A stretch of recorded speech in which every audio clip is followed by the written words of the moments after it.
أعوذ بالله من الشيطان الرجيم.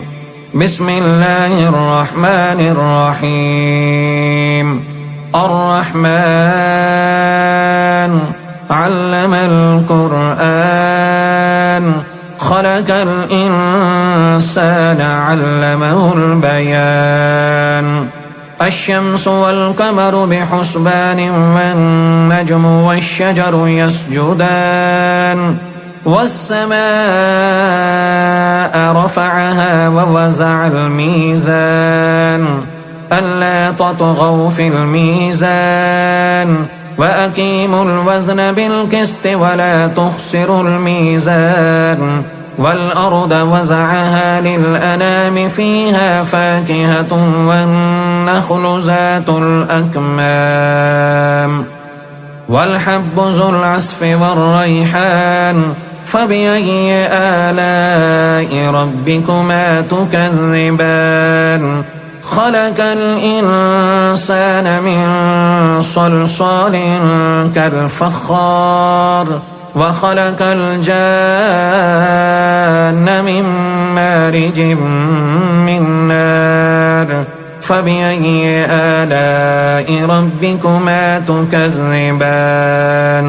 رب المشرقين ورب المغربين فبأي آلاء ربكما تكذبان. مرج البحرين يلتقيان بينهما برزخ لا يبغيان فبأي آلاء ربكما تكذبان. يخرج منهما اللؤلؤ والمرجان فبأي آلاء ربكما تكذبان. وله الجوار المنشآت في البحر كالأعلام فبأي آلاء ربكما تكذبان. كل من عليها فان ويبقى وجه ربك ذو الجلال والإكرام فبأي آلاء ربكما تكذبان.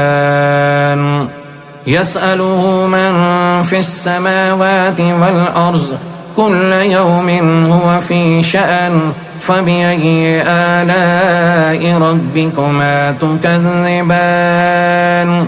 سنفرغ لكم أيها الثقلان فبأي آلاء ربكما تكذبان.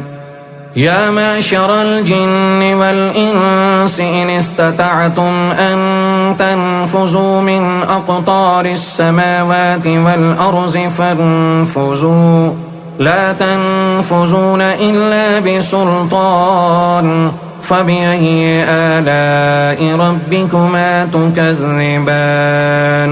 يرسل عليكما شواظ من نار ونحاس فلا تنتصران فبأي آلاء ربكما تكذبان. فإذا انشقت السماء فكانت وردة كالدهان فبأي آلاء ربكما تكذبان. فيومئذ لا يسأل عن ذنبه إنس ولا جان فبأي آلاء ربكما تكذبان. يعرف المجرمون بسيماهم فيؤخذ بالنواسي والأقدام فبأي آلاء ربكما تكذبان.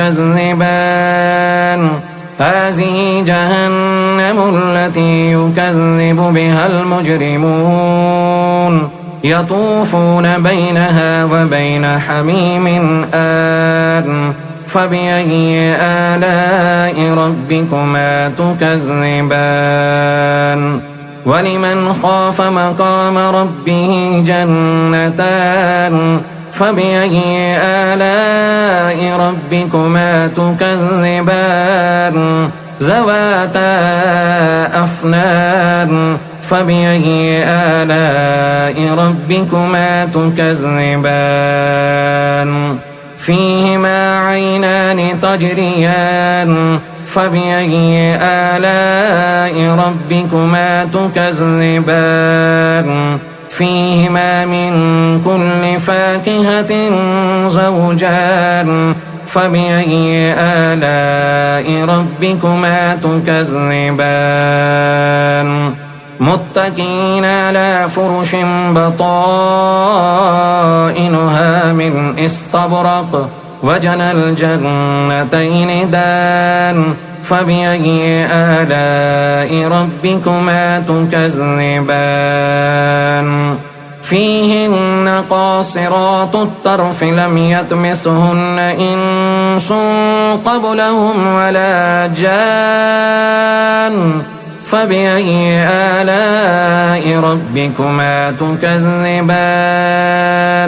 كأنهن الياقوت والمرجان فبأي آلاء ربكما تكذبان هل جزاء الإحسان إلا الإحسان فبأي آلاء ربكما تكذبان ومن دونهما جنتان فبأي آلاء ربكما تكذبان مدهامتان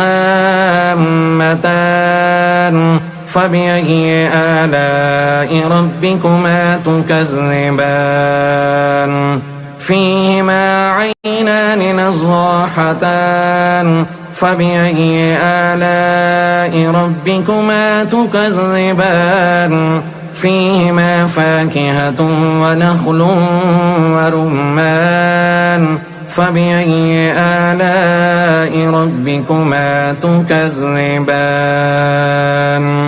فيهن خيرات حسان فبأي آلاء ربكما تكذبان حور مقصورات في الخيام فبأي آلاء ربكما تكذبان لم يطمثهن إنس قبلهم ولا جان فبأي آلاء ربكما تكذبان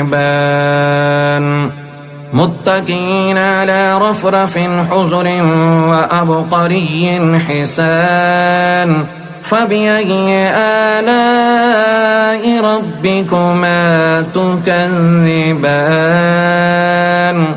تبارك اسم ربك ذي الجلال والإكرام.